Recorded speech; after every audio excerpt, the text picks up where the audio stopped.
Hello friends, आज हम कर रहे हैं ग्रेड 7 आईसीएससी केमिस्ट्री बुक का चैप्टर 4 एटॉमिक स्ट्रक्चर। और मैं हूँ पूजा शर्मा, मेरे चैनल का नाम है all in one.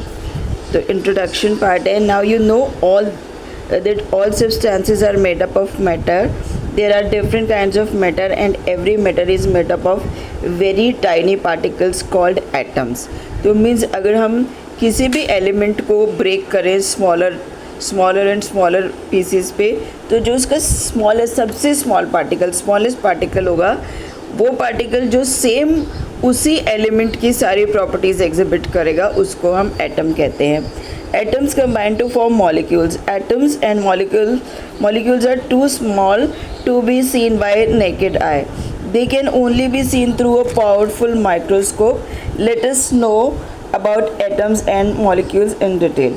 An atom is the smallest particle of an element that exhibits all the properties of that element. It may or may not exist independently but takes part in every chemical reaction. Means atom एक element का smallest particle है और ये independently exist करने में capable हो भी सकता है और नहीं भी हो सकता। तो अगर एक एटम इंडिपेंडेंटली एग्जिस्ट नहीं कर रहा है तो फिर वो एक दूसरे एटम के साथ कंबाइन होकर मॉलिक्यूल बनाता है, और उस केस में फिर वो जो मॉलिक्यूल होता है वो इंडिपेंडेंटली एग्जिस्ट करने के लिए कैपेबल होते हैं। जैसे हम ऑक्सीजन का एग्जांपल ले लेते हैं, तो ऑक्सीजन का एक एटम होता है O, लेकिन क्योंकि O जो एटम है वो ऑक्सीजन के सारे प्रॉपर्टीज़ तो एग्जिबिट कर रहा है, ऑक्सीजन एक गैस है, उसकी सारी प्रॉपर्टीज़ एग्जिबिट कर रहा है, बट इंडिपेंडेंटली एग्जिस्ट नहीं कर सकता। तो वो क्या करेगा, वो ऑक्सीजन की एक और दूसरे एटम के साथ कंबाइन होकर मॉलिक्यूल बनाएगा O2, जिसमें ऑक्सीजन के 2 एटम्स होंगे, और फिर उस केस में वो इंडिपेंडेंटली एग्जिस्ट कर सकता है। Now we take an example, take a small piece of zinc and crush it into smaller pieces.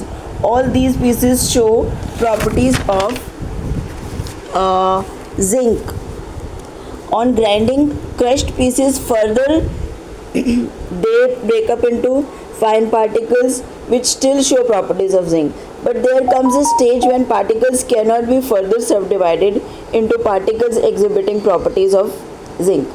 So these invisible particles are atoms of zinc. मतलब हम उस स्टेज पे पहुंच जाते हैं कि जब हम जिंक को क्रश करते करते इतने स्मॉल पार्टिकल पे पहुंच गए कि उससे